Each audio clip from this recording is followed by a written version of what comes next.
What's up, guys? Finally back. Haven't made a video in quite some time. It's because I have this fairly new job. I've been busy working and haven't really had much time for anything. Fucking work's got me going 6 days a week, and my one day off I usually just sleep or go to the vape shop and forget to make videos. Anyways, have a hardware review today, a mod review. This is going to be on the Chinese 30-watt box mod, also known as the CHana Clone. I'm not even personally going to call it a CHana Clone. I will label this video CHana Clone because that's what everybody knows them by, but to me, it's the Chinese 30-watt box mod that resembles the CHana. So, I picked this up at my local brick and mortar. If you live in Southern California and you're in the San Dimas area, hit up Mode Vape. It's an awesome vape shop. Friends with all those dudes in there. Go in there, they'll take care of you. They're really nice guys. Yeah, anyways, I picked this up from there for, I believe it was $95. Now, I know that is a little steep compared to what online vendors are selling them for, which is around $70. But in my opinion, I paid that little extra money because I didn't want to wait anywhere between 1 and 2 months for the pre-order. And they had multiple colors there. I think all they have now is black. I just got black anyways. The green wasn't really the shade of green that I like, but so yeah, I just picked out black. So there's the device. We'll get back to that in a second. We'll go ahead and start with the packaging. Now, the packaging comes in a box similar to what the authentic CHana comes in. You'll see that little black dot right there. It's black because the device is black. If you get a green one, the dot will be green, and so on and so forth. So, in the packaging, you open it up. You get your instruction manual. Me personally, I've never owned an authentic CHana, so I don't know what their instructions look like, but it is in the box.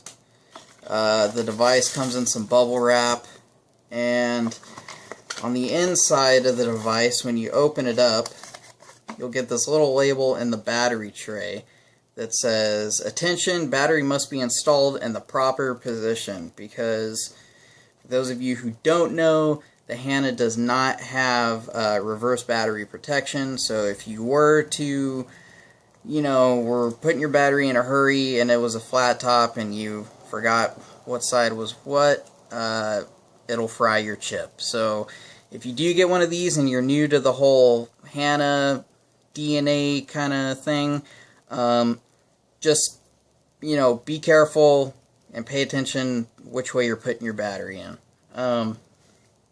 So there's that. It also came with the same little, telescopic fucking slinky whatever USB charging cable.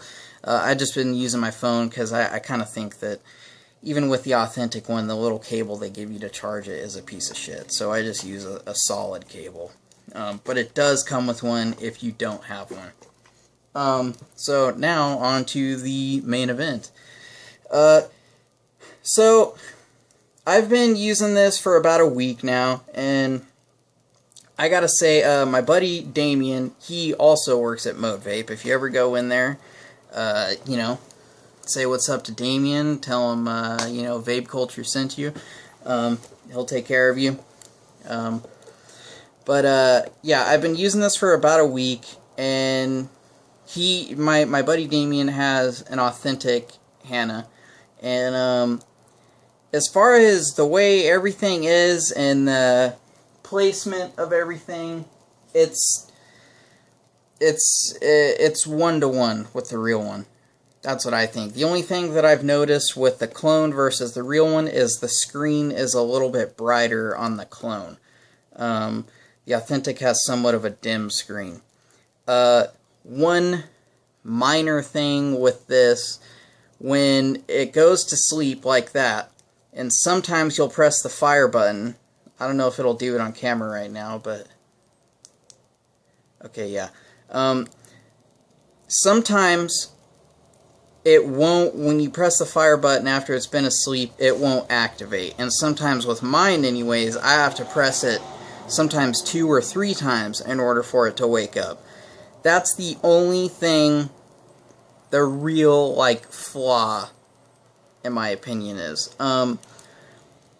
Also, the chip itself and the way it reads everything isn't exactly on point with the authentic DNA chip.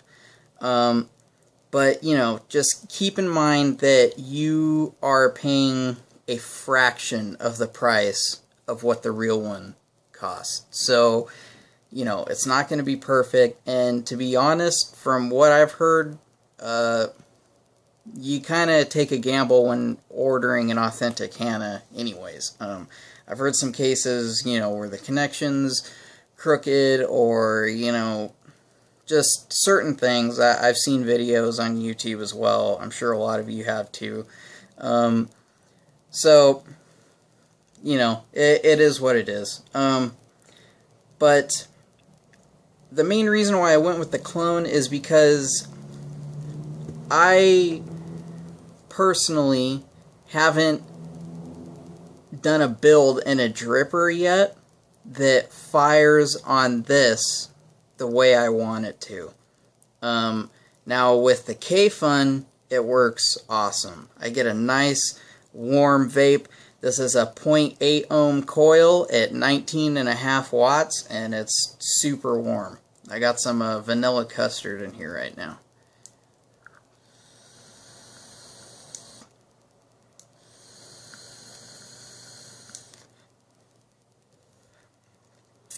And it works great with the K-Fun. But the reason I got the clone is because I don't want to spend $250 on something that I can only use my K-Fun on. I personally am a mechanical mod junkie. That is where, as far as vaping goes, that is where my heart will always be, with mechanical mods and drippers. I love RDAs, and I love a fucking good mech mod. That's just me. You know, I'm not really into the DNAs that much. I just got one because I thought it'd be a cool thing to add to my collection. And I do use it. I use it at work. I plug it into my computer at work, and I just vape away while I'm at work, and I don't got to worry about extra batteries and, you know, all that kind of shit. So it is a very convenient vape, being that there's a charging port right there. It could act as pass-through. You can vape while it's charging, and you don't got to take the battery out all the time. I'm kind of fucking rambling, I'm sorry. But that's just why I went with the clone. I wasn't prepared to spend $250 on something that I'm kind of limited with.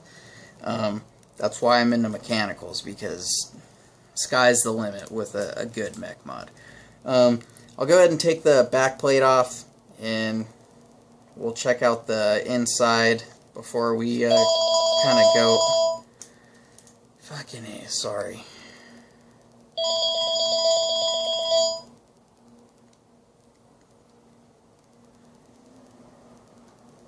Okay, I'm sorry about that. So yeah, take the back plate off really quick. And the screws on this thing are kind of long. That's one of the screws right there. That thing's fucking super long. That's what she said. Okay, so doing the next one here.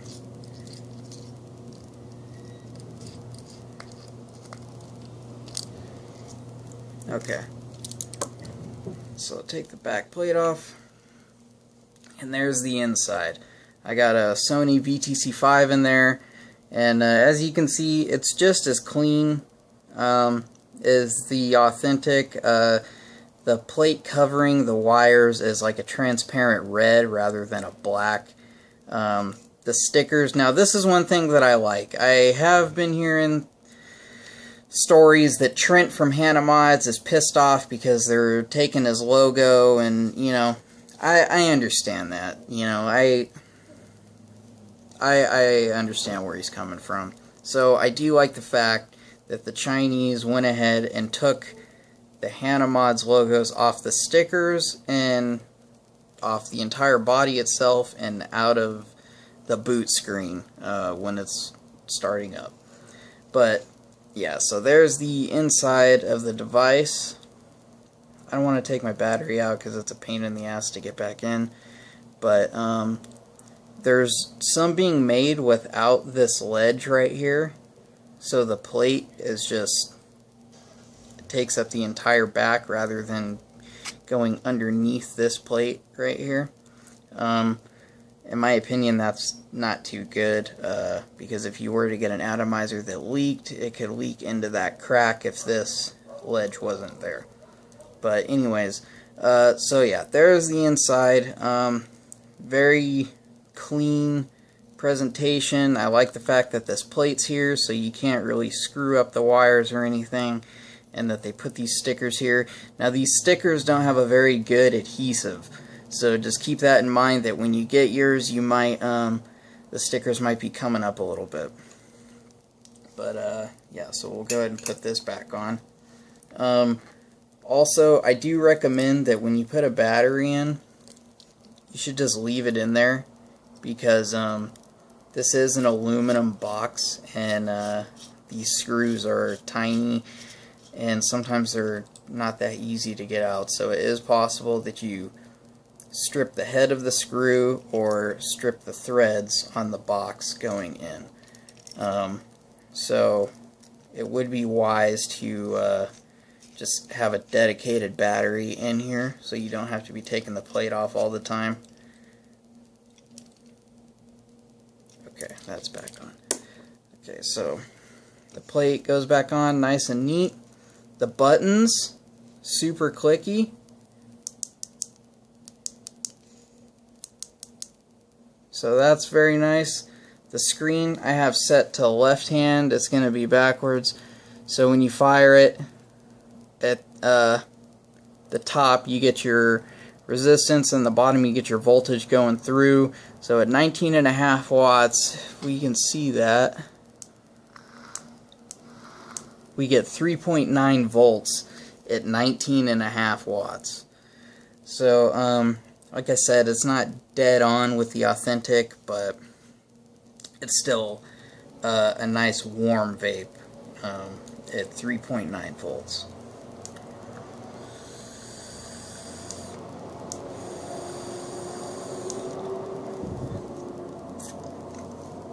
So yeah, the buttons are super clicky. The buttons are nicely set in there. They're not moving around. They're not dented in a little bit. Your charging port right there, which is actually, people call it a micro USB. It's actually a mini HDMI. You know, who gives a shit? It charges it. Your vent hole down at the bottom, in case you were that unfortunate. And we'll do the connection too. I haven't had anything on here that doesn't sit flush inside the little cup down there. My connection is fairly straight. There could be like a slight angle, but not really. You'd have to look really hard. But there's the connection and the little recessed cup for your atomizer to sit in. And like I said, my K-Fun sits flush on there. The threads are nice, they're not rough or anything. And there it is. Sits nice in that cup, just enough for the air hole to be flowing. Also, since this K-Fun takes air from the bottom as well, since the connection is recessed a little bit, any atomizer you put on here isn't exactly flush sitting on the deck. It's just because that cup is recessed, it gives it the illusion that it's flush with the atomizer. So because the K-Fun is elevated a little bit, I'm getting good airflow from the bottom as well. And in all my K-Funs, I usually just take the airflow control screw completely out, because I like a loose draw. So, okay, let's see, it's asleep again. Let's see if it does it. Nope. It's because I'm on camera. It knows.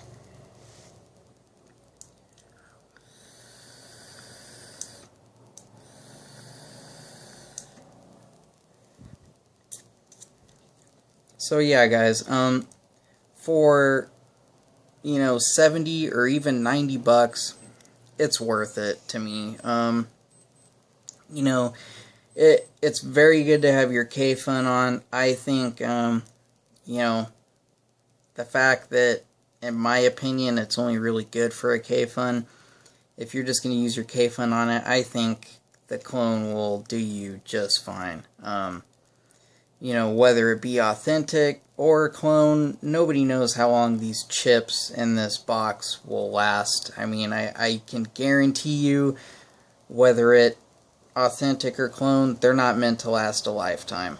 So, you know, the clone is, it's a good device to have, and if something were to happen to it, you know, you didn't spend a fortune on it. Now, I do know that there's people out there that's all they like to buy is authentic stuff, and I completely get that. I've actually purchased a few authentic mods in this past month, so, you know, authentic mods are cool. But as far as this goes, the clone, it's a good device. I recommend it. I haven't had any issues with it thus far, and I've been using it for 2.5 weeks now. So, yeah, go ahead and pick one up. And like I said, if you're in Southern California in the San Dimas area, go into Mode Vape and pick one up from there, and you won't have to wait. So, yeah, guys, this has been the CHana Clone. If you guys have any comments or questions, go ahead and post them down below. I'll try and find a website that has these and put the link in the description so you guys can go pick one up for yourself if you don't live in my area. And yeah, I hope I did a good review for you guys. I hope I answered most of your questions and you guys enjoyed the video. So, yeah, until the next time, guys, keep on vaping.